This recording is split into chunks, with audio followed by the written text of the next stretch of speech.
जय श्री कृष्णा दोस्तों, मेरे यूट्यूब चैनल में आप सभी का हार्दिक स्वागत है। तो दोस्तों, आइए आज हम जानते हैं कि पीपल के वृक्ष को एक बार जल देने से क्या होता है और पीपल के वृक्ष को क्यों नहीं काटना चाहिए, इसे इतना पवित्र वृक्ष क्यों माना गया है। तो इस जानकारी के लिए आप मेरी वीडियो में लास्ट तक बने रहें और ध्यानपूर्वक सुनें। दोस्तों, पीपल के वृक्ष को जल चढ़ाने से कौन सा पुण्य मिलता है, आइए आज जान लेते हैं। एक नागिन के उद्धार की इस महान कथा के माध्यम से समुद्र की गहराइयों में स्थित क्षीर सागर, वहां का दृश्य अत्यंत दिव्य और मनोहर था। क्षीर सागर में लहरों के बीच में शीशनाग की शैया पर भगवान विष्णु सुकून से विराजमान थे। उनका नीलवर्णी शरीर दिव्य आभा बिखेर रहा था। उनके समीप माता लक्ष्मी उनके चरण दबा रही थी। चारों ओर दिव्य प्रकाश था और वातावरण में शांत संगीत की ध्वनि गूंज रही थी। इस बीच एक पावन पथ से आकाश मार्ग होते हुए देवर्षि नारद जी वहां पहुंचे। नारद जी के हाथ में उनका दिव्य बीड़ा था और मुख पर हल्की चिंता की रेखाएं थीं। भगवान विष्णु ने नारद जी को देखा और मंद मुस्कान के साथ कहा, पधारो नारद, तुम्हारा स्वागत है। ऐसा प्रतीत होता है कि तुम कुछ व्यग्र हो। क्या बात है? क्या तुम्हारे भ्रमण में कोई अनहोनी घटी है? नारद जी ने शीश झुकाकर भगवान विष्णु को प्रणाम किया और कहा, हे प्रभु, मैं अभी अभी पृथ्वी लोक से लौटकर आ रहा हूँ। पृथ्वी का भ्रमण करते हुए मैंने एक अत्यंत विचित्र दृश्य देखा। वहां कुछ लोग पीपल के वृक्ष को काटते हुए दिखे, जैसे उन्हें उसके महत्व का कोई ज्ञान ही ना हो। दूसरी ओर कुछ तपस्वी मुनि और साधक उस वृक्ष की पूजा कर रहे थे। वे उसकी परिक्रमा करते हुए उस पर जल अर्पित करते और मंत्र उच्चारण करते हुए भगवान विष्णु की स्तुति कर रहे थे। हे प्रभु, इस विरोधाभास को देखकर मेरे मन में जिज्ञासा उत्पन्न हुई। पीपल के वृक्ष का क्या रहस्य है? ये वृक्ष इतना पवित्र क्यों है कि कुछ लोग इसकी पूजा करते हैं और जिन्हें इनका ज्ञान नहीं है वो इसे काटने का पाप क्यों करते हैं? कृपया करके मुझे इसके महत्व के विषय में विस्तार से बताइए ताकि मैं इस ज्ञान को लोक में फैला सकूं। भगवान विष्णु के मुख पर एक कोमल मुस्कान खिल उठी। वे मंद मंद स्वर में बोली, नारद, तुम्हारा प्रश्न अत्यंत महत्वपूर्ण है। पीपल का वृक्ष कोई साधारण वृक्ष नहीं है। यह वृक्ष स्वयं मेरे स्वरूप का प्रतीक है। यह न केवल देवताओं का निवास स्थान है, बल्कि इसकी पूजा से मनुष्यों के समस्त पापों का नाश होता है और उन्हें मोक्ष की प्राप्ति होती है। सुनो, मैं तुम्हें पीपल के वृक्ष के महत्व की एक कथा सुनाता हूँ, जो यह स्पष्ट करेगी कि क्यों यह वृक्ष पवित्र है और क्यों इसकी पूजा करनी चाहिए। हे नारद, इस कथा का केवल वर्णन और श्रवण ही मनुष्य के लिए पुण्यदाय है। जो भी इस पावन कथा को श्रद्धापूर्वक सुनता है या सुनाता है, उसे अनगिनत पुण्य प्राप्त होते हैं। जो व्यक्ति इस कथा का श्रवण करता है, उसके जन्म जन्मांतर के संचित पाप नष्ट हो जाते हैं, चाहे उसने अपने अज्ञानवश कितना ही बड़ा पाप क्यों न किया हो। इस कथा के श्रवण से उसे पापों से मुक्ति मिलती है। इस कथा को सुनने वाला अपने पितरों का आशीर्वाद पाता है, उसके पूर्वज संतुष्ट होते हैं और उसे सुख समृद्धि और शांति का वरदान देते हैं। इसके फलस्वरूप पितरों के ऋण समाप्त होते हैं और उनके मार्ग में आने वाली बाधाएं दूर होती हैं। इस कथा को सुनने वाला व्यक्ति अपने घर में दुर्भाग्य, दरिद्रता और कष्टों को दूर करता है। उसके परिवार में सुख समृद्धि और लक्ष्मी का वास होता है। उसका जीवन सदा मंगलमय रहता है। यदि किसी स्त्री पुरुष को संतान सुख की प्राप्ति में बाधा हो रही हो, तो वह इस कथा को श्रवण करके पीपल के वृक्ष की पूजा करे, उसे संतान सुख की प्राप्ति अवश्य होती है। नारद जी ने आनंद और जिज्ञासा से कहा, प्रभु, मैं ध्यान पूर्वक सुन रहा हूँ, कृपया इस कथा का वर्णन कीजिए। भगवान विष्णु ने कहा, हे नारद, पूर्व काल की बात है। एक अत्यंत गरीब व्यक्ति रहता था, जिसका नाम हरिदास था। हरिदास ईमानदार और परिश्रमी था, लेकिन उसका जीवन अत्यंत कठिनाइयों से भरा हुआ था। वह जंगल से लकड़ियां काटकर उन्हें बेचता और जैसे तैसे अपने परिवार का भरण पोषण करता था। उसका परिवार बड़ा था। बूढ़े माता पिता, उसकी पत्नी गायत्री और तीन छोटे छोटे बच्चे हरिदास दिन रात मेहनत करता, अपने परिवार के लिए पर्याप्त भोजन जुटाना मुश्किल हो जाता। उसके घर में किसी भी प्रकार का धार्मिक कार्य नहीं होता था और ना ही देवताओं की पूजा अर्चना होती थी। हरिदास को शास्त्रों और धार्मिक महत्व के विषय में कुछ भी ज्ञान नहीं था। एक दिन हरिदास हाथ में कुल्हाड़ी लिए जंगल की ओर निकल पड़ा। वह सुबह से ही जंगल के एक एक कोने में घूमता रहा, पर उसे लकड़ियां तो दूर, एक भी सूखा पेड़ नहीं मिला। उसकी थकान बढ़ती जा रही थी और सूर्य अपनी मध्यावस्था में चमक रहा था। हरिदास को चिंता सताने लगी कि यदि वह आज लकड़ियां नहीं ले गया तो घर में चूल्हा नहीं जलेगा। भूख और प्यास से व्याकुल होकर वह जंगल में और आगे बढ़ने लगा। जंगल का यह भाग अत्यंत भयानक था। ऊंचे ऊंचे वृक्ष, घनी बेलें और झाड़ियों ने सूरज की रोशनी तक को धरती तक आने से रोक रखा था। जगह जगह सर्प, बिच्छू और अन्य हिंसक जीवों के खतरे भी दिखाई देते थे, परंतु हरिदास की व्यवस्था उसे वहां तक खींच लाई। बहुत देर तक भटकने के बाद अचानक उसकी नजर एक विशाल वृक्ष पर पड़ी। वह वृक्ष अपने चारों ओर एक अजीब सी आभा बिखेर रहा था। उसकी शाखाएं मानो आकाश को छू रही थी और उसकी जड़ें धरती को गहराई से बांध रखे हुए थी। यह पीपल का वृक्ष था। हरिदास ने मन ही मन सोचा, अरे वाह, कितना बड़ा और मजबूत वृक्ष है। यदि मैं इसकी कुछ टहनियाँ काट लूँ तो आज का काम बन जाएगा। फिर उसने कुल्हाड़ी को मजबूती से थामा और वृक्ष के पास पहुंच गया। वृक्ष के नीचे खड़ा होकर उसने एक क्षण के लिए इधर उधर देखा और कुल्हाड़ी को ऊपर उठा लिया। जैसे ही वह कुल्हाड़ी से वृक्ष पर आघात करने वाला था, तभी एक भयंकर आवाज गूंज उठी, जो किसी स्त्री की सी प्रतीत हो रही थी। हे मनुष्य, ठहरो, तुम यह क्या अनर्थ करने जा रहे हो? हरिदास ने चौंक कर इधर उधर देखा, पर वहां कोई दिखाई नहीं दिया। अगले ही क्षण वृक्ष के तने के पास से एक भयानक काले रंग का सर्प प्रकट हुआ। उस सर्प की आंखें चमक रही थीं, मानो उनमें अग्नि की ज्वाला जल रही हो। हरिदास भयभीत होकर पीछे हट गया। सर्प धीरे धीरे उसके सामने आकर एक स्त्री का रूप धारण करने लगा। अब वह सर्प नहीं, बल्कि एक सुंदर स्त्री का स्वरूप धारण कर चुका था। यह कोई साधारण स्त्री नहीं थी, बल्कि एक नाग कन्या थी। उसका चेहरा तेजस्वी था, उसकी आंखों में अपार रहस्य झलक रहा था। फिर नाग कन्या ने गंभीर स्वर में कहा, हे मनुष्य, तुम यह पवित्र पीपल का वृक्ष काटने जा रहे थे। क्या तुम्हें इसका ज्ञान नहीं है कि पीपल के वृक्ष में देवताओं का वास होता है? इसी काटने से तुम्हें महान पाप लगेगा। हरिदास की सांसें तेज हो गई। वह भयभीत होकर कांपते स्वर में बोला, हे देवी, आप कौन हैं? मुझसे मनुष्य की वाणी में बात कैसे कर रही हैं? मैंने तो ऐसा कुछ कभी सुना भी नहीं था। कृपया मुझे बताइए कि आप कौन हैं और यह वृक्ष क्यों इतना विशेष है? नाग कन्या मुस्कुराई और बोली, हे मनुष्य, मैं इस पीपल के वृक्ष की रक्षक हूँ। मेरा नाम नागिनी सुरसा है। यह वृक्ष मेरे लिए बहुत प्रिय है, क्योंकि इसी वृक्ष में मेरा वास है। और यह परंतु इस वृक्ष के साथ मेरा यह जुड़ाव केवल इस जन्म का नहीं है, बल्कि यह एक पुरानी कथा का परिणाम है। सुनो, मैं तुम्हें अपने पूर्व जन्म की कथा सुनाती हूँ। यह कहते हुए नाग कन्या सुरसा का चेहरा गंभीर हो गया। उसकी आंखों में अतीत का एक गहरा रहस्य चमक उठा। हरिदास विस्मय और जिज्ञासा से उसकी ओर देखने लगा, क्योंकि यह सब उसके लिए अत्यंत अद्भुत और विचित्र था। नाग कन्या ने अपना वृत्तांत आरंभ किया। नाग कन्या ने गहरी सांस ली और हरिदास की ओर देखते हुए कहा, हे मनुष्य, पिछले जन्म में मेरा नाम सुमति था। मैं एक प्रतिष्ठित वैश्य परिवार में जन्मी थी। मेरे पिता एक धनवान व्यापारी थे और मेरे विवाह का आयोजन उन्होंने बड़ी धूमधाम से किया। मेरा विवाह एक पुण्यात्मा और ज्ञानी वैश्य पुत्र से हुआ, जिसका नाम धर्मपाल था। मेरे पति अत्यंत धार्मिक प्रवृत्ति के थे और अनाज का व्यापार करते थे।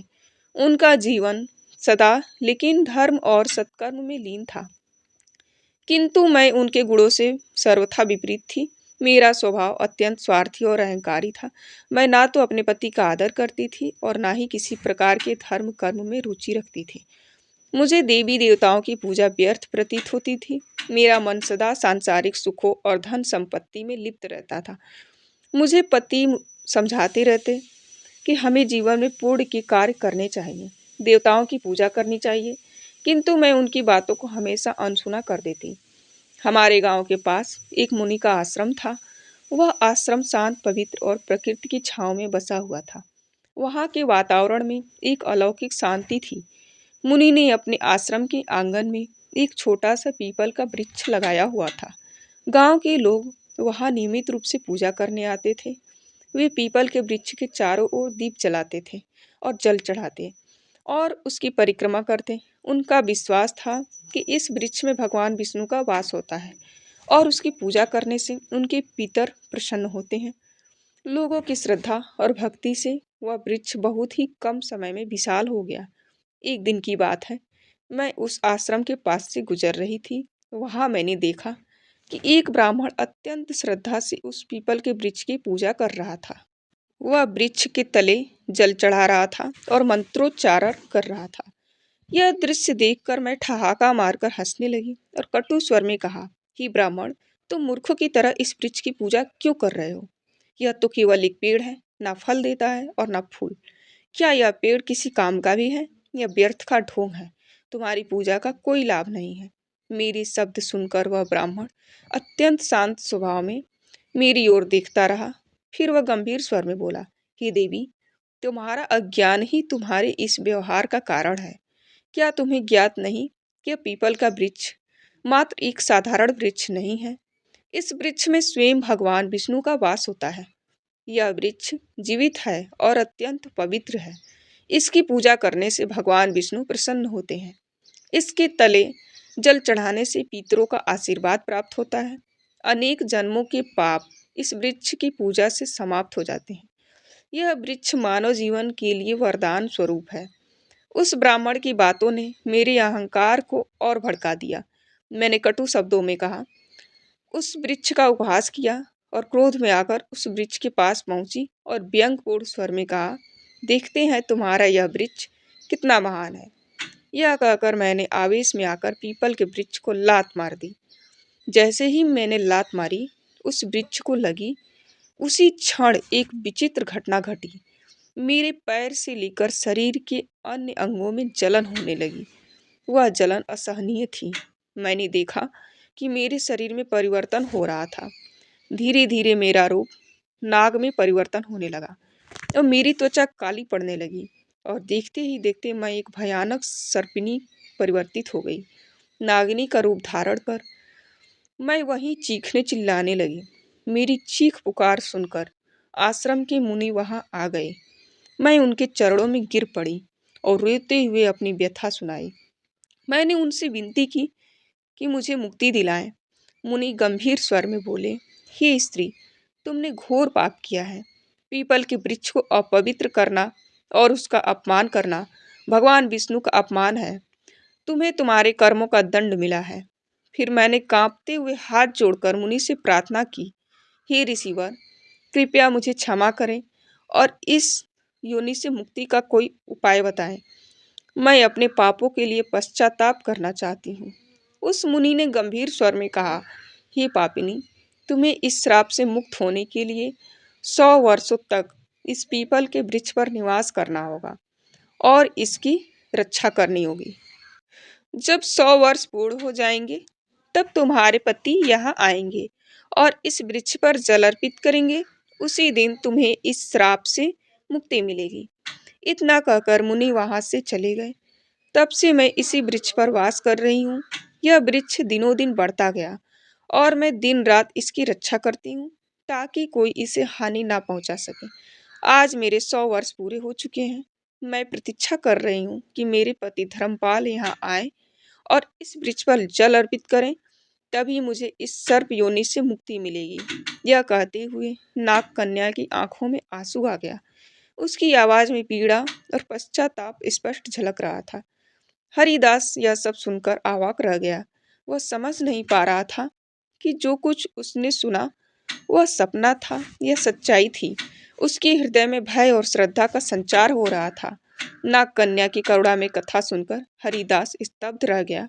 उसकी आंखों में आश्चर्य और अविश्वास के भाव तैरने लगे। उसे यह बात समझ में नहीं आ रही थी कि वह स्वयं इस घटना से किस प्रकार जुड़ा हुआ था। तभी एक दिव्य तेज से आश्रम के मुनि वहां प्रकट हुए। उनका स्वर गंभीर और आशीर्वाद से भरा हुआ था। मुनि ने हरिदास की ओर देखते हुए कहा, हे हरिदास, यह सब तुम्हारे पूर्व जन्म की कर्मों का ही परिणाम है। क्या तुम जानना चाहते हो कि तुम इस नाग कन्या के जीवन में क्या स्थान रखते हो? हरिदास ने विस्मय से मुनि की ओर देखा और कांपते स्वर में कहा, हे ऋषिवर, कृपया मुझ पर कृपा करें और मेरे जन्मों के रहस्य का ज्ञान दें। यह सब क्या हो रहा है? मैं इस नाग कन्या के साथ किस प्रकार जुड़ा हूँ? मुनि ने अपनी आंखें बंद की और उनके मुख पर एक गंभीर आभा उभरी। फिर उन्होंने कहा, आरंभ किया, हे हरिदास, सुनो, तुम्हारे पूर्व जन्म की कथा। इस नाग कन्या जिसका नाम सुमति है, इसका पति तुम ही हो।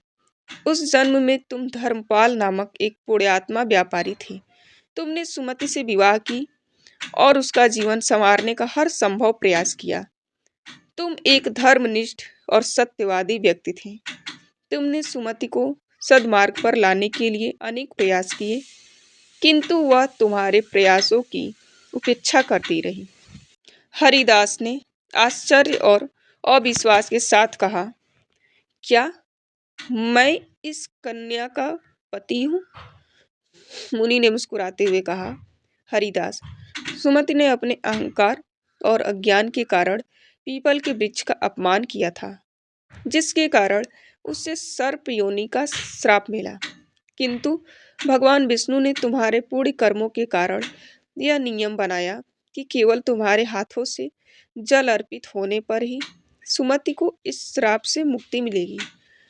तुम यहाँ तक केवल अपनी नियति के कारण आए हो।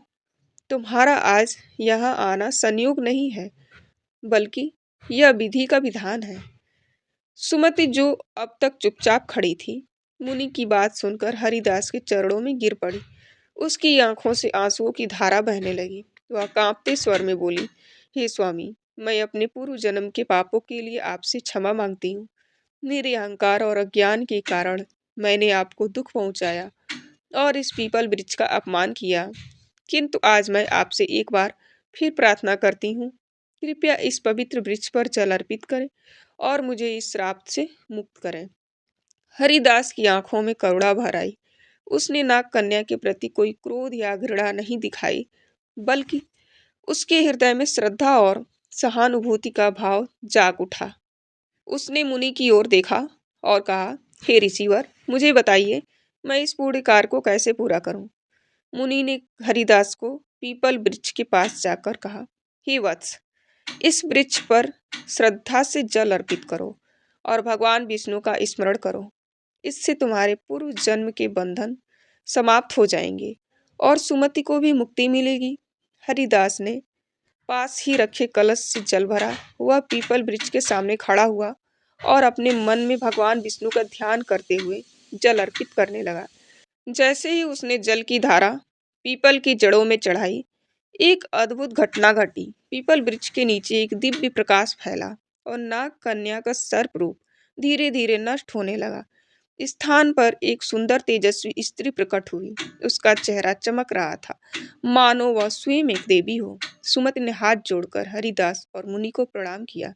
सुमति ने कहा, हे स्वामी, आपकी पूर्ण और भगवान विष्णु की कृपा से मुझे आज इस अभिशाप से मुक्ति मिली है। मैं आपके प्रति कृतज्ञ हूँ।